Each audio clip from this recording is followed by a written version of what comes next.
Are they real apples? Yeah. Okay.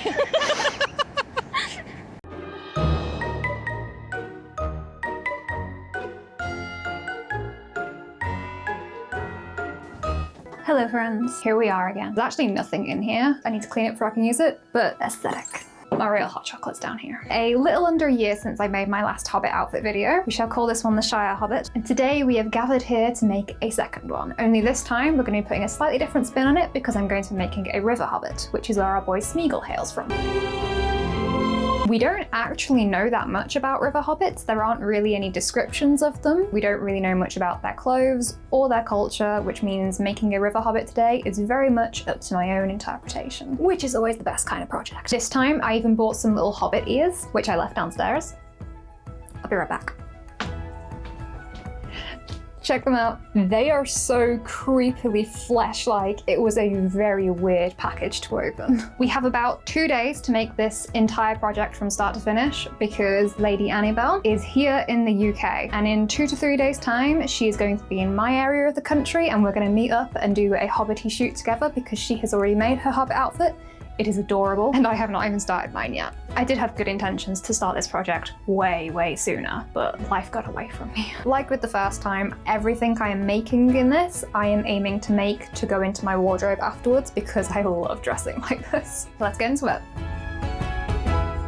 As I didn't have any film costumes or book descriptions to really go off for the river hobbits, I decided to take a lot of inspiration from fishing and seaside towns. I also decided I wanted this outfit to be noticeably different from my Shire hobbit, so I immediately opted to make a waistcoat and switch out the blouse for a shirt. I bought 2 faux suede options for the waistcoat, one in burgundy and one in light brown. I honestly couldn't decide if I wanted the pop of colour or if I wanted to keep it to earth tones. For the skirt, I had a really hard time thrifting fabrics. The only one I was able to find had barely 2 meters in it. To add a little bit of extra volume, I also decided I wanted to wear a petticoat this time. I was planning to make one, but I ended up finding a really beautiful antique one. Finally, onto the accessories, I wanted to make my river hobbit a little net wrap belt thingy to go over the hip. I figured this would be handy for my hobbit to hook things like fishing bait onto. I'm also planning on making a little bandana as well because I thought it would be really cute and practical for the hobbit to wear. And last of all, I will of course be wearing my newly acquired hobbit ears to complete the outfit. Stop!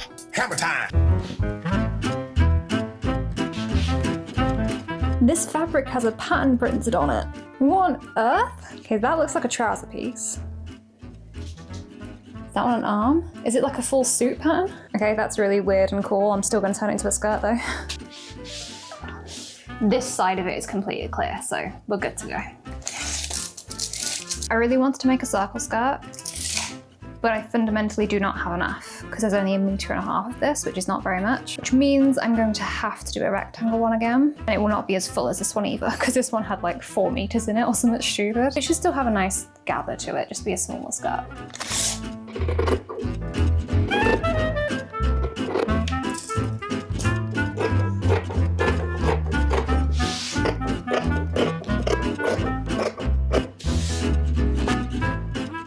With my skirt pieces cut out, I pinned the back seam together and then folded over the waistband piece, pinning down each end ready to stitch. I've cut out the skirt piece so that this bottom edge has this frayed, thready kind of look to it. This isn't the salvage, but it also isn't coming apart and it's very uniform, like it was intentional. I don't know if I want to use this as the hem or not, but I want to leave it there as an option and I'm going to decide once I've made the rest of the skirt, and it would be the last thing that I either do or don't do. This really shouldn't take too long because all I need to do is join up the back seam that I've just pinned together, gather in the waistband, attach it to the waistband, and if I'm not even hemming the bottom, we're basically just done. Oh, I should add some pockets. Yeah, I'm gonna do that. Be right back.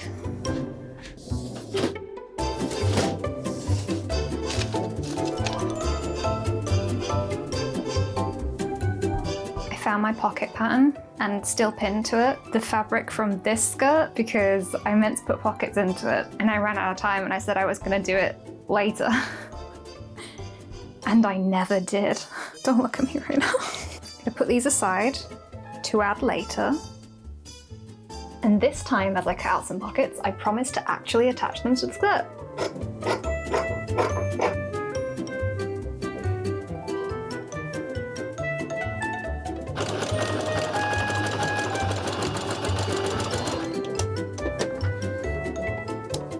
This is gonna sound weird, but to add the pockets in, I'm gonna cut a slit directly down on the quarter marks on either side of the skirt, and then just sew the open pockets to either side of that, kind of the same way you would with a zip. I don't exactly know if that's a logical way to add a pocket in, but I don't exactly do them very often because I usually just forget to. But I feel like that should work fine, right? I have decided to leave the hem on the skirt raw, so I need to cut off the excess fabric from the top of the waistband, and then I'll cut the slits for the pockets. And please ignore all the mess behind me. I have done way too much antique shopping and thrifting and fabric hauling lately that I've got nowhere to put it all. I'm gonna deal with it, just not yet.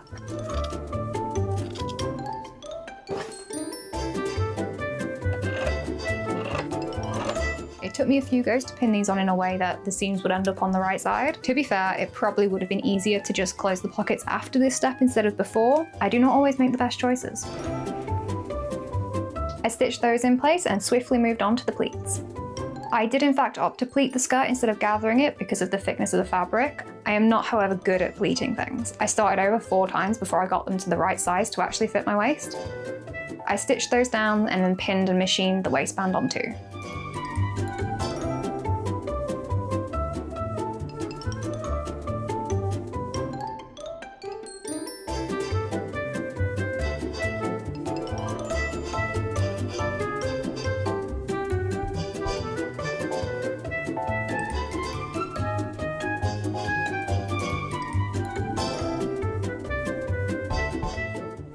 We have a complete skirt. This thing is actually really cute. I love it. I also love that I have something with functional pockets because I always forget to put pockets in things. I haven't tried it on yet because I don't like trying things on until I'm actually getting dressed to the results because it's like my own little present to myself, which I realize is psychotic behavior. The only thing I need to do is just quickly put a button in the back. I've already got a zip in it though. I will circle back to that later, probably when I do the buttons on the vest so I can just do them all in one go. Take a wild guess who still hasn't done that. So, the vest.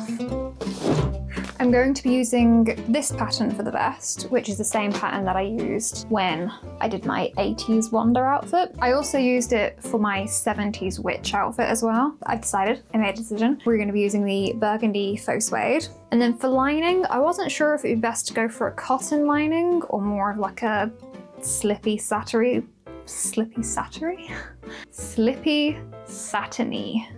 lining. So I have options for either of those. I will have to decide that relatively soon though. And I found the buttons. They were here a minute ago. Oh, I picked them up with that stuff. These are the buttons that I bought. They are really, really cute. Let me just get them out. I have 4 of these and I thought they would look very, very cute on the little vest. Pattern out and we're gonna start cutting out all of our pieces. Before I do that, I'm gonna go switch the battery. This is how the vest looks as is. Granted, having the bodice on underneath it is giving it a lot more shape than it actually has. We'll just pretend like that's not the case. The main difference that I want to make is I want to make it shorter. So if I just lift the shoulders up, for a hobbity look, I prefer it being that kind of height, 2 inches off the shoulders. At least. As I'm making it, I think I'll keep just throwing it on the mannequin over the top of the shirt that I want to wear with it and just keep adjusting it and adding in darts until I'm happy with the fit and the overall look. And we should be able to get this to work. Now that I've got this on, I feel like this vest would actually work really well for a cute summery cottagecore kind of Hobbit look. Like if we were to give Hobbits aesthetics, goth Hobbit and steampunk Hobbit, space Hobbit, that would be cool. I want to do that now. Anyway, work. I've run into a small hiccup. That pattern is not the pattern that I used last time. It's the trouser pattern that I used for 80s Wonder, but it is not the vest pattern that I used for 80s Wonder. It does have a vest pattern, but it's not as good, so I'd really prefer to find the original, but I cannot find it for the life of me, and it's kind of driving me insane because I know I definitely still have it, and I don't know why it's not just with the rest of my patterns, but here we are. As much as I hate to say it, I might have to stop and actually tidy up the mess that surrounds me until I find this pattern. Stop the presses, I know where it is. If I'm wrong about this, I'm gonna be so upset now. No, be in here. This makes sense. No. Okay, I have a project coming up that I'm doing for Dan, and it involves making a vest. So logically, I feel like I probably put my vest pattern with the fabrics for that stuff because I'm gonna be doing that in like the next month, but it's not here. But I feel like I did that. I feel like the memory is there somewhere that I put it with this stuff. Why are you doing this to me? Just remember where it is. I'm never gonna find it. I'm just having a meltdown now. I will bargain with any god. If this vest can just show up now, please. And I'm surrounded by mess. I definitely used it in my 70s witch video, so I'm just gonna quickly put that on and see if I left a hint to myself of where I put it. I found that entire experience to be very upsetting. I could not find the pattern anywhere. I have, not that I thought it was possible, trashed both studios even more than they were before, and nothing has come from it. So I'm gonna have to use this one. I don't like it as much because it's not as shaped, it's more of just like a block of vest. I also kind of just felt more comfortable doing a pattern I'd already done before, but oh well, we're moving on because I've already wasted a very long time looking for the other one. At this point, I don't even want it to turn up now. Wherever it is, whatever void or subdimension it has fallen into, it can stay there, because if it shows up now after I make this, I'm going to be very annoyed about it.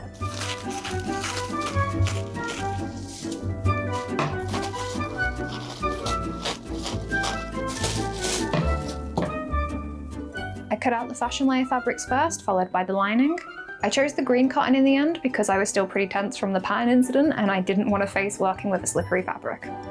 I then held the pieces against me to see how the fabric would sit. I was trying to determine if I needed an interlining or not. Instead, I realized something. This color choice was 10,000% just a Bilbo cosplay. I didn't want to waste the fabric I had just cut out, so I accepted my fate. And I also decided that I did not need to do an interlining. I got a message from Annie last night and she was just saying, hey, I haven't seen your Hobbit outfit yet.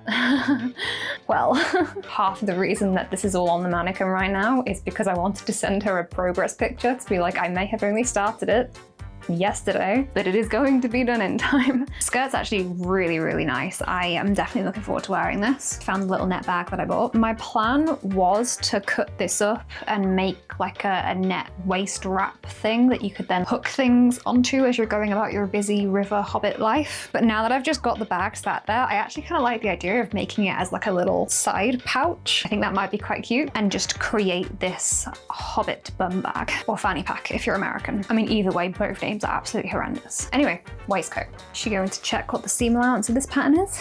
Don't be ridiculous. Of course she's not. At this point, I just accept that I'm never going to respect seam allowances, because even if I check what it is, when I come to actually stitch it, I won't follow it anyway, so there's no point even looking. After pinning the pieces together, I traced the darts on with tailor's chalk and pinned those in place too, 2 on the front and 2 on the back.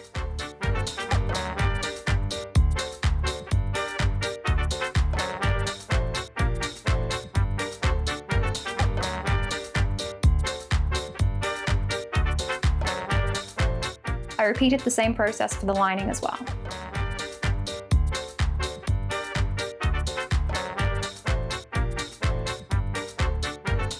I haven't sewn anything yet, but immediately just put it on the mannequin. I know I definitely want to take at least this much off the shoulders. I'm gonna get those stitches put in and then we'll come back and see what else needs changing. I feel like I need to animate a little power bar that just fills up whenever I drink hot chocolate, because that's how it feels.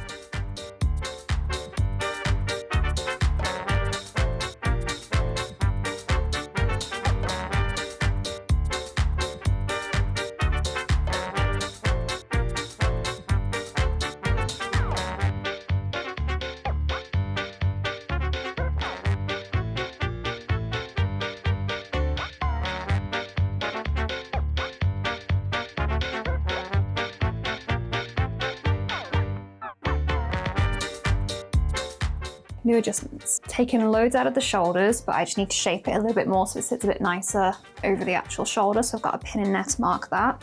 I've gone in with the chalk and marked where I want to cut off some of the excess fabric to make it a bit of a slimmer waistcoat. And I've put some pins in the sides where I need to curve it to the waist a little bit more so it doesn't sit so baggy. I think I'm happy with the height. I'm gonna do all of this first and then try on the mannequin one more time to make sure I'm happy with it all. And then we'll do the same to the lining and then get those 2 pieces attached together.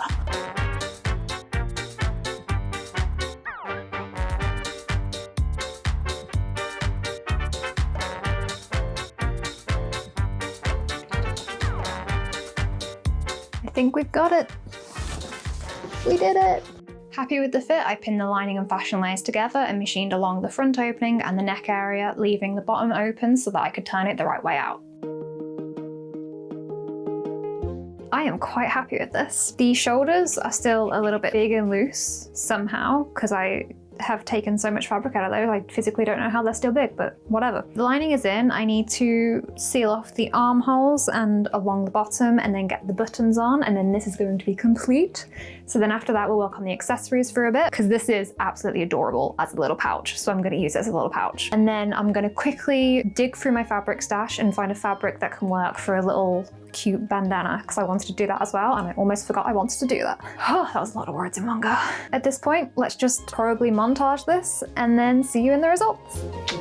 I pinned the bottom half of the lining and then attempted to film hand stitching it in place. One stitch in and I already got caught by a massive knot. The second attempt went a little bit better, but still not great. I do not know how people can film such good close-up stitch work shots. Mine always fail and end up getting cut out of the video.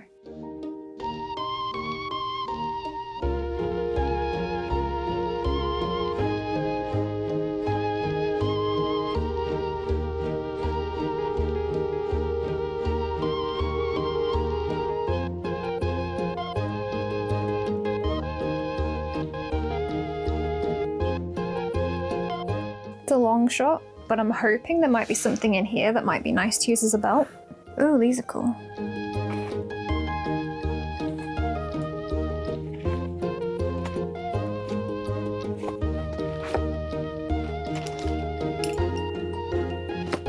I went with the woven leather belt. This was a very simple process to make. I cut off the existing straps on the net bag, then with some thick thread, I stitched one side of the bag to the inside of the belt, taking advantage of the woven belt design to go in between the leather strands rather than having to go through them.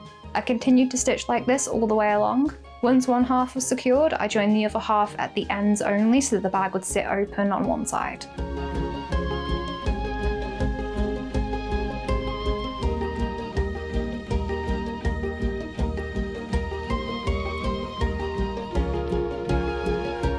For the bandana, I had planned to cut a simple large square and hem the edges and then just wear it. Unfortunately, I realized pretty quickly that the fabric was way too thick for that and it would not tie around my head properly. I then moved on to plan B, in which I made a really quick headband pattern using a small triangle and a rectangle of fabric. I also cut some out in the check pattern too because I couldn't decide which one I liked better. Step 1 was to hem all 3 sides of the triangle pieces. Step 2 was to fold the rectangles in half and turn those into little tubes. And then step 3 was to thread some elastic through the tubes and stitch each end to the corner of the triangles, thus completing the headbands. These were incredibly rough around the edges. I did not put much into neatening them. I mainly just wanted to make sure I had them in time for the shoot. Are they not adorable?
Hello. I have gone really red. It is possible I may have gotten a little bit sunburnt today. Wear your sunscreen, folks. I did not. Annie has now departed and is on her way to London and then back over to the States, and we will officially be back in different time zones. I love this outfit. I really love, it wasn't intentional at all, it's just that I'm not great at putting linings in, but I really love the little green line that you see coming down the center by the buttons. I think that detail looks so cute and I like that it's turned out that way. I also wish that humans could just have pointy ears all the time. It really feels like, as a species, we've just dropped the ball there. It was so amazing getting to meet Annie in real life and doing a shoot together, and I really hope you guys enjoyed this collaboration because it was so fun for us to do. Annie even bought me some little souvenirs from Texas. I'm told that this little beaver guy is like very famous in this road stop thing.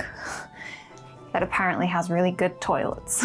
But they're so cute, I need to find something to pin these on. She also got me some really gorgeous smelling hot chocolate, which I will be trying later. I feel like by the time this video comes out, we're probably gonna be doing my 20K video next. I am filming this so far in advance because we did the shoot of Annie really far in advance. I have no idea what you guys have voted for yet, so I'm gonna put in a clip to like update you on that now. 20K project. We hit 20K 5 days ago, almost 900 votes, and the winner is scraps. We will be making a 20K project out of all of my scrap fabrics from every project I have ever made, which is going to be very exciting and very ambitious. I already have an idea of what I'm going to do with it, but it's quite big and detailed, so it might take me just a little while, so it won't be my next video because I will have to do something in the meantime, otherwise you won't see me for like 2 months. It's going to be really fun though, and I'm very excited to share it with you all. Thank you so much for all being here. Thank you all so much for watching along. Don't forget to like and subscribe if you want to see my upcoming videos, including whatever that 20K video is. I don't know yet. Feel free to leave me a comment down below. You guys know how much I love to chat with you all, and I will see you all in my next video. I forgot to say, go check out Annie's video. She's made her Hobbit outfit and you've seen how adorable it is. Go see how she made it. I had scissors back a second ago. Oh my god. No, I broke it.